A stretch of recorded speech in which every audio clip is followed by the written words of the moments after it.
2 araw na simula noong nakapagdesisyon akong aalis kami ng Pilipinas, pero hanggang ngayon hindi pa rin ako kinakausap ni Elliot. He's playing mute with me, ang 2 kapatid niya lang ang kanyang kinakausap.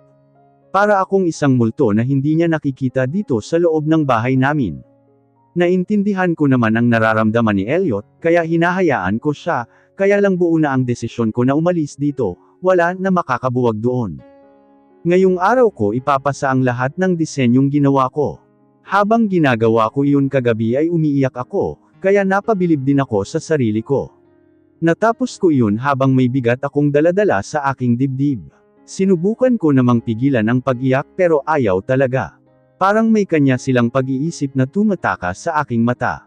Huminga ako ng malalim, at nagpaalam sa aking mga anak, para maibigay na kay Zero ang mga disenyo. Elliot, aalis na si Mommy, can you give me a hug and a kiss? Tumingin naman sa akin si Elliot nang walang emosyon. Lumapit naman siya sa akin at niyakap ako, pinatakan ko ng halik ang kanyang pisngi. Soon Elliot, maiintindihan mo rin ang lahat kagaya ni Alien. Ngumiti ako sa kanya, hindi na niya ako sinuklian ng ngiti, ay tumalikod na siya sa akin at bumalik sa panunood. Niyakap ko rin ang 2 at hinalikan. Umalis ako ng building na basa ang aking pisngi. Tears, when will you stop? I'm tired of crying on people. I took a cab at dumiretso na papuntang building. Nasa tapat na ako ng building na pagmamay-ari ni Zero, ay inayos ko ang aking mukha at aking damit. Sumakay ako ng elevator at nakarating sa tamang floor. Nasa harap ako ng opisina ni Zero, ay agad akong kumatok, kinakabahan. Narinig ko ang pagsalita niya hudyat na pwedeng pumasok, kagat labi kong ipinihit ang seradura at binuksan ang pinto. I saw him sitting on his chair like a king.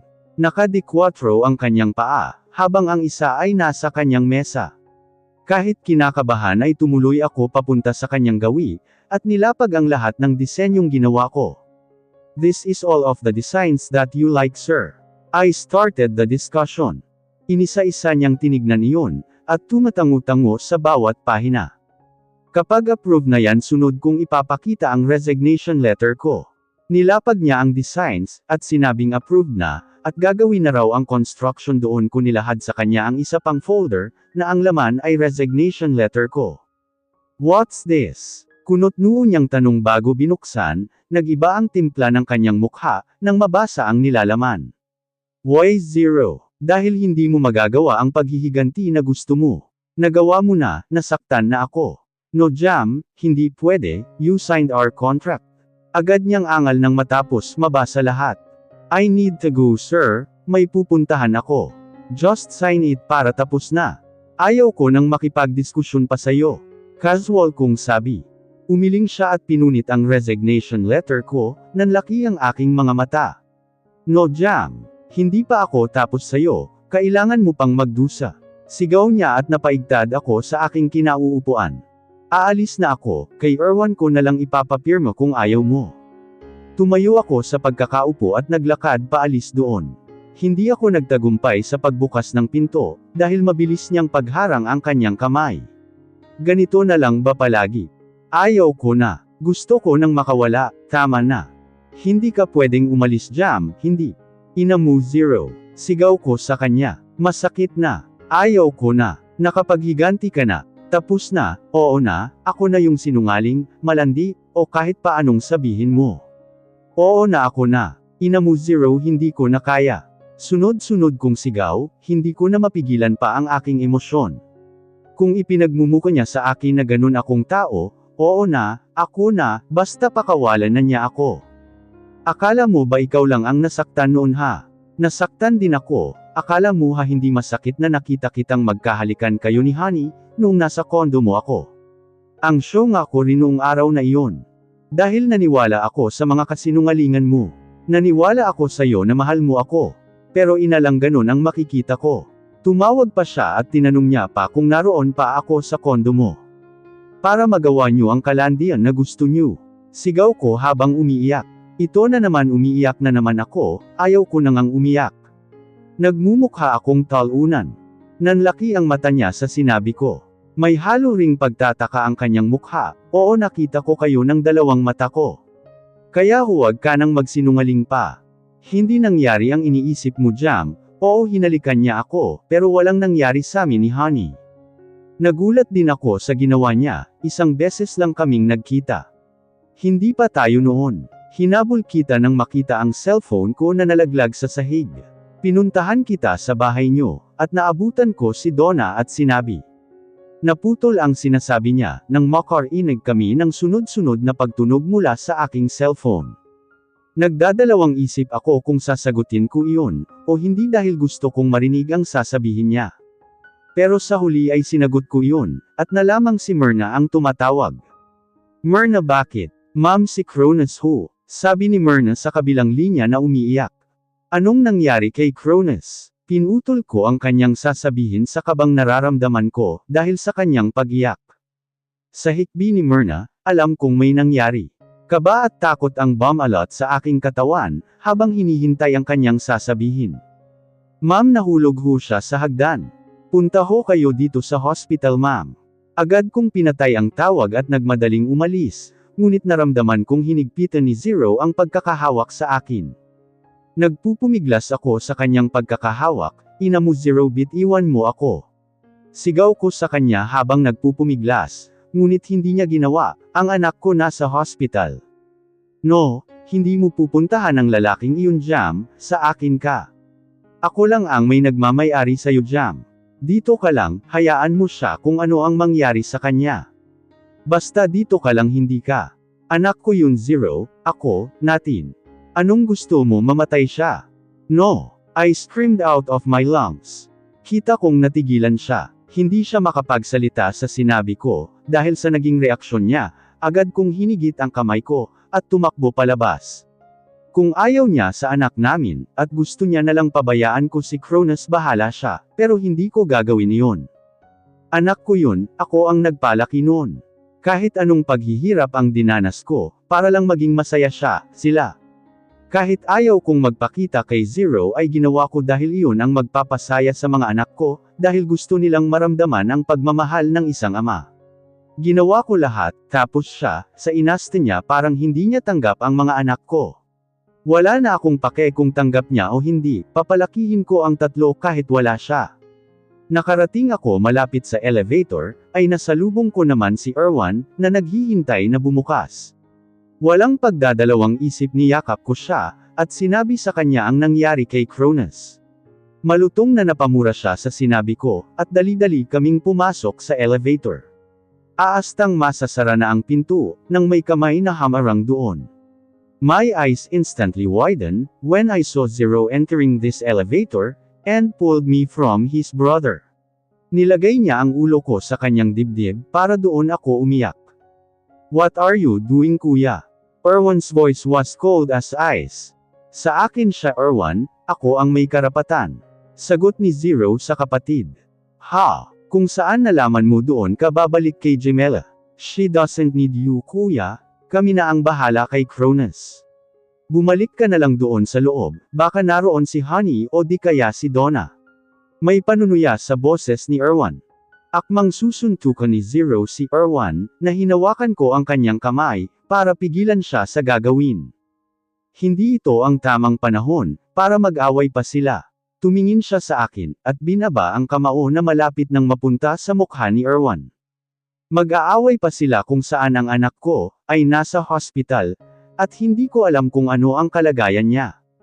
Kung gusto nila mag-away mamaya na lang, pagkatapos kong pumunta ng hospital, hindi ko na sila pipigilan pa, kung gusto nilang magsuntok ang dalawa. Stop, Zero, tama si Erwan. Kailangan ka ng kumpanya mo, at baka hanapin ka dito ni Ate Donna. Kami na lang ni Erwan ang pupunta. I said, then I hold Erwan's hand. Bumukas na ang elevator. Hinawakan ko si Erwan, para makaalis na doon. Tumakbo kami papuntang parking area nila, kung saan naroon ang sasakyan ni Erwan. Sigaw ko na may humila sa aking baywang, papasok sa ibang sasakyan. Nang malaman ko kung sino, ay agad ko siyang hinampas sa dibdib. Zero, hindi na ako naglalaro dito, nasa hospital na ang anak ko.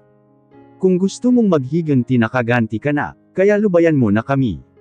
Sabi ko at binuksan ang pinto, pero nakalock. He started the engine, And he shouted Erwan, na doon na lang kami magkikita sa hospital. Tinanong niya ako kung saang hospital.at sinabi ko naman sa kanya, dahil nabasa ko ang text ni Myrna sakin. Halos lumipad na kami sa bilis ng pagmamaneho ni Zero, he is really a monster.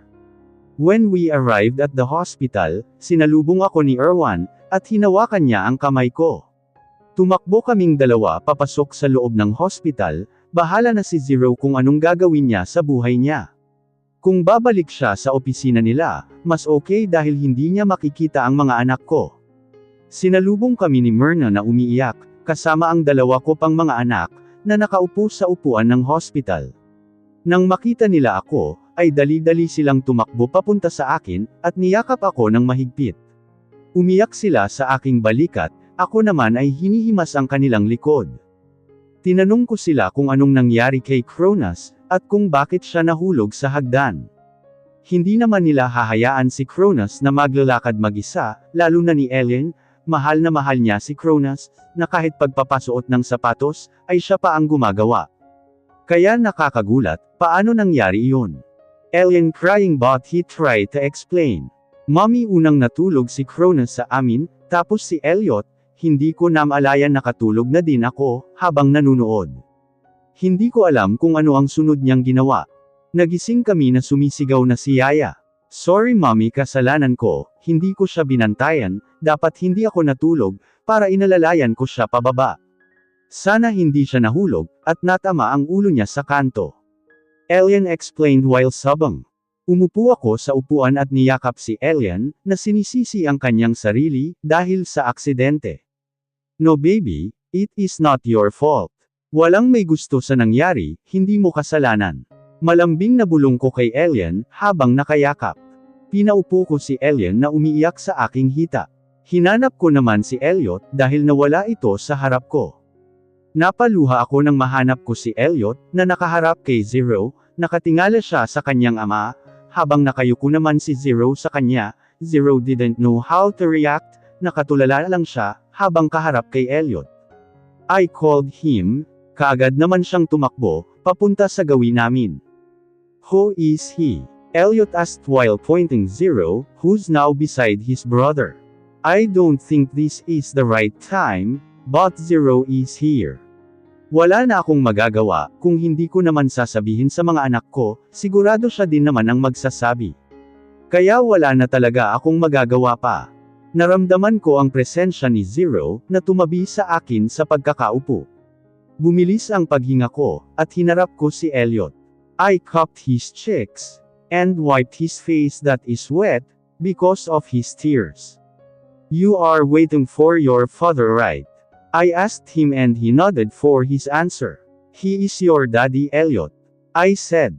Elliot's eyes became wide because of what I said. He looked at Zero, then he hugged his father immediately, and cried on his shoulder. Elliot's dream for his birthday came true, but my Cronus is inside of the emergency room. Hindi ko kayang maging masaya sa dalawa kong anak, kung ang isa ay nag-aagaw buhay. I hugged Ellen who's sitting on my lap. I was crying on its shoulder, when I heard Zero. You should explain this to me, Jam, I heard him whispered. Humiwalay ako sa pagkakayakap kay Ellen, at hinarap siya. Kung ayaw mo sa kanila Zero, okay lang, hindi ko naman pinipilit sa'yo ang mga anak ko.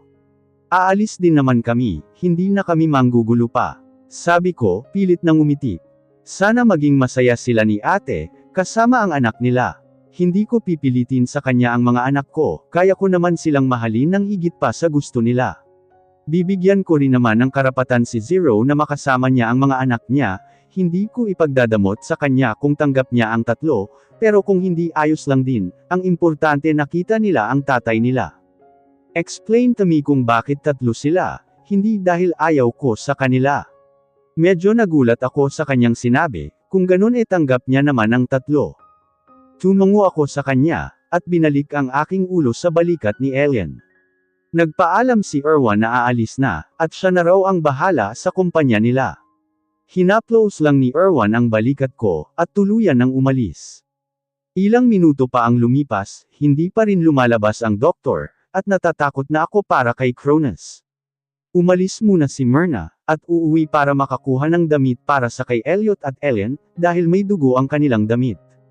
Tahimik lang kami doon, at hinihintay na matapos ang operasyon.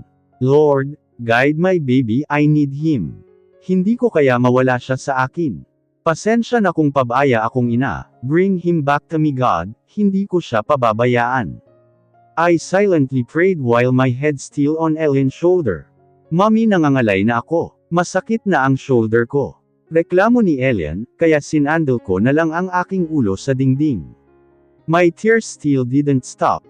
I felt someone's hand guided me, to lean on his shoulder. Napatingin ako kay Zero, dahil sa ginawa niyang yun, inalis ko ang aking ulo, at baka may makakita sa amin dito. Sinandal naman ni Ellen ang kanyang ulo sa aking dibdib, at siniksik ang katawan sa akin. Malaki na siya at mabigat, ngunit hindi ko siya inalis sa akin. Big boy, you can sit here on my lap. Nahihirapan si Mommy. Dinig kong alok ni Zero kay Ellen. Ellen shook his head. No, I don't need you. You hurt my mommy many times. She always cry because of you. Why are you here? Because of Cronus. We don't need you. We can pay Cronus' hospital bill and his operation. Matigas ang bawat bigkas ng mga salita ni Ellen. Nakita ko kung paano nalukot ang mukha ni Zero, sa mga sinabi ni Ellen sa kanya. Sinuway ko siya sa mga turan niya sa kanyang ama, sinupladuhan lang niya ako, at binaon muli ang mukha sa aking dibdib. Zero tried to hold his hand but Ellen avoided his hand. Nilapit niya ang kanyang ulo kay Ellen, at sinusubukan ulit hawakan, ngunit maldito talaga si Ellen, tinataboy niya ang kamay ni Zero. Tiningnan ko naman si Elliot, na nakatulog na sa braso ng kanyang ama. Hinaplos ko ang kanyang buhok, habang mahimbing siyang natutulog. Nagulat ako nang kinuha ni Zero ang kamay ko sa ulo ni Elliot, at dinala niya ito sa kanyang labi, dinampyan ng halik. Hinawi ko iyon at nilagay sa likod ni Ellen. Humilig si Zero sa aking balikat, at binaon ang kanyang ulo sa aking leeg. I felt his tears on my neck. What? Si Zero umiiyak. The heartless, and manhor Zero crying. Nakakagulat lang. Sorry baby, sorry, sorry. I heard him whisper on my ears. I didn't utter any words, I remained silent. Hindi ko kayang patawarin si Zero, sariwa pa ang sakit na pinadama niya sa akin. Darating na lang siguro ang panahon na iyon, kung saan mapapatawad ko siya. Sa ngayon mga anak ko muna ang uunahin ko. May anak din siya kay ate, at may relasyon sila, ayaw ko nang makisawsaw pa. I think Ellen said was correct, we don't need him.